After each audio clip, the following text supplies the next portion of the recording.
Hi everyone, this is your Planning Center tutorial for Central Kingman. Planning Center is what we use to schedule all of our team members, and so I just want to show you guys how to use it.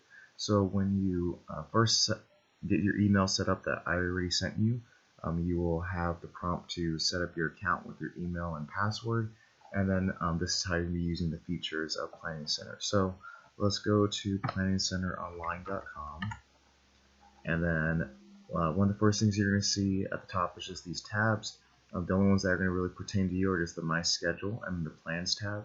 Under the My Schedule, this just shows you where you've been requested to serve, and from this spot you can accept or decline any requests that you've been scheduled to serve. So whenever you are requested to serve, you'll get an email. If you give me the name of your phone provider, I can add that into your profile, and it can actually send you a text as well right when I schedule you to serve, and you can reply via text on your phone right away instead of having to check your email with that. So you can do that as well. So when you do accept, you'll see that these are green check marks, just saying these are dates that I've accepted. And from this My Schedule tab as well, there's some really neat features that I want to make sure that everyone is aware of. The first one is just emailing my leader. If you don't have my email address or you can't find or anything, you just select this right here and you can email me, and you can also view your messages for any scheduling requests that you've been requested to serve or any emails that I send out on a monthly basis. And then another great feature that I want to go over real quick is blockout dates. Blockout dates is a great feature of Planning Center, so that if you're out of town or if you can't serve for one reason or another, you have work, families coming in, you just have something else going on that weekend and you're not going to be available, you can put in your blockout dates.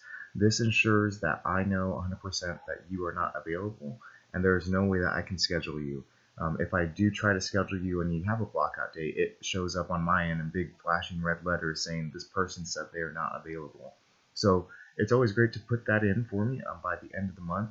I'll usually send out an email about a week before the end of the month, and then work on the schedule the last weekend of the current month. So right now, with this being the last weekend in April, I sent out an email earlier this week asking people to put in their blockout dates for May, and so people have put in their blockout dates, and I'm already able to get the schedule done for May. And everyone's kind of on the same plan, and so we want to make sure that we have enough people in all of our rooms, and to be prepared for families, to kind of show them that we're ready for them because we care for them.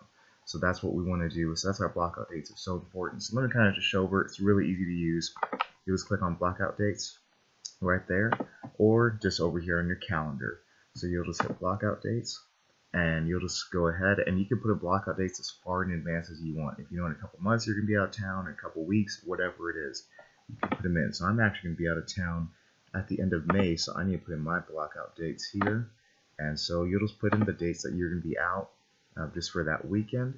This does not repeat, but hey, if you do work maybe the third Sunday of the month, or you work every other weekend or something like that, or if you're only available once a month on a certain weekend, you can put this in here as how frequent this is. And you can just put in a reason. For me, I'm just going to be in Phoenix, and there is no way that I can be scheduled anywhere for that. So perfect, and that's my blockout date, and that's all it is. So that's how you use blockout dates. So the next part I want to go over is the plans. Each room, we have 3 different rooms set up. We have the elementary room, the toddler nursery room, and our junior room. So I want to kind of show you how these rooms work real quick. Everything is just about the same, but I'll kind of touch on something just a little bit different in each room here. So just for the sake of the example, I'll go to the elementary room here, and you'll see right here, you can kind of see what our series is, which week this is, and then this is our order of service right here. The order of service in each room is different, but the order of service in each room doesn't change. So in the elementary room, we have a lot more activities to do than the junior room, and in our junior room, we have a lot more activities to do than our toddler room. So I'm just going to kind of show you just each room here real quick.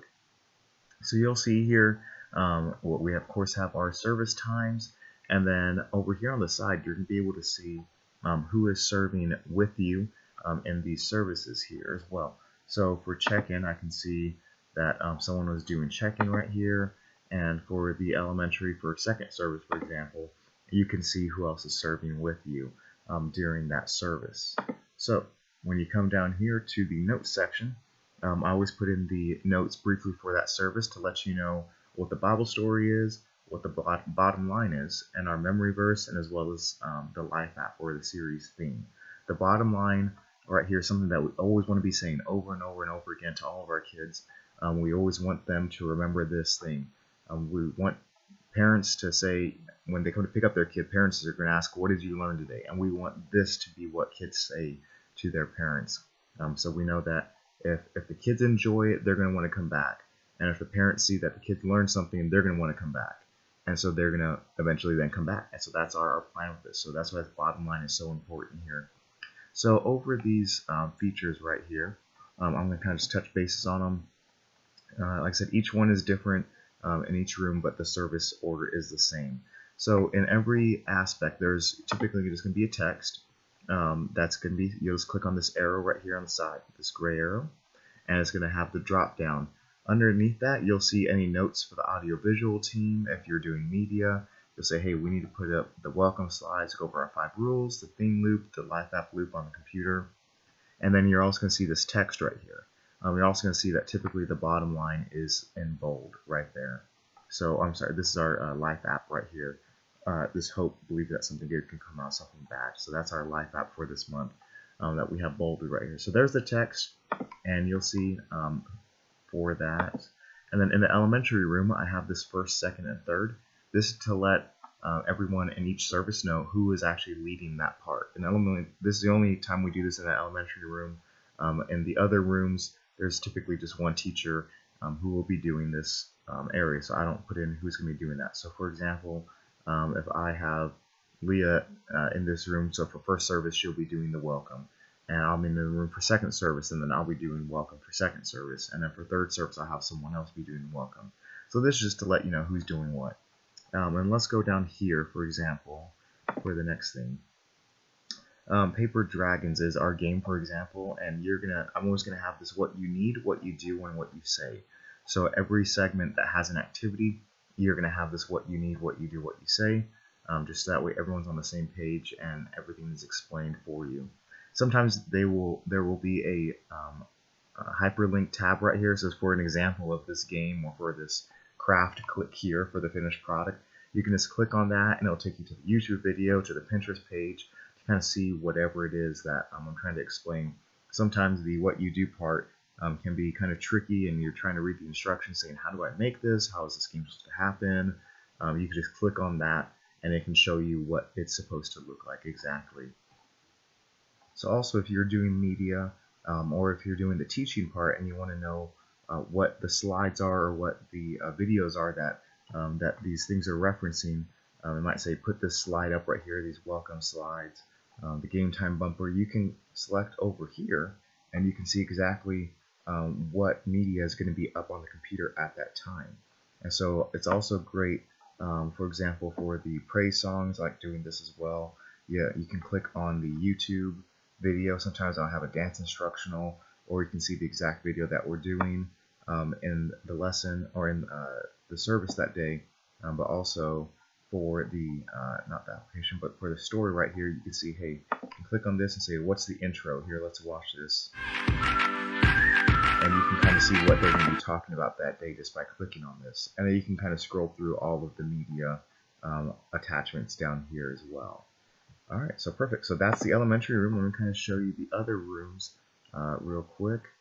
Let's see. Let's go to the junior room here. So this is our age 4 to kindergarten right here. And let's look at for today. Again, same exact layout. Still have our notes down here. You can still see who's serving today overall, and then our order of service. For the junior room, we have the praise song. We don't have a video, but it's just a media file, an MP3, so you can just click on that to listen to that as well. For the memory verse, you also see that we have the memory verse hand motions right here, and then the memory verse image as well, so you can kind of go over those hand motions yourself. And then we also have the Ollie the Owl video right here. You just click on Picnic. This is week 4, so you just click week 4 right there. So that's that. And then for this room, again, you just click on anything right here, and it says what you need, what you do, and then what you say right there. And then for our toddler room, let's go take a look at that for a second.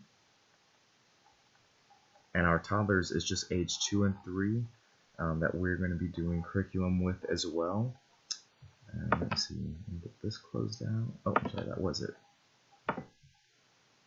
So let's go, for example, for next week coming up. Again, we have our series, everything the week. I just need to add notes right here with it being a new month. That's when I add in the curriculum as the week before. But again, as you can see at the top, the curriculum is order of service is a lot less than the junior room, and the junior room is a lot less than the elementary. So you'll just have this set up for you right here as well.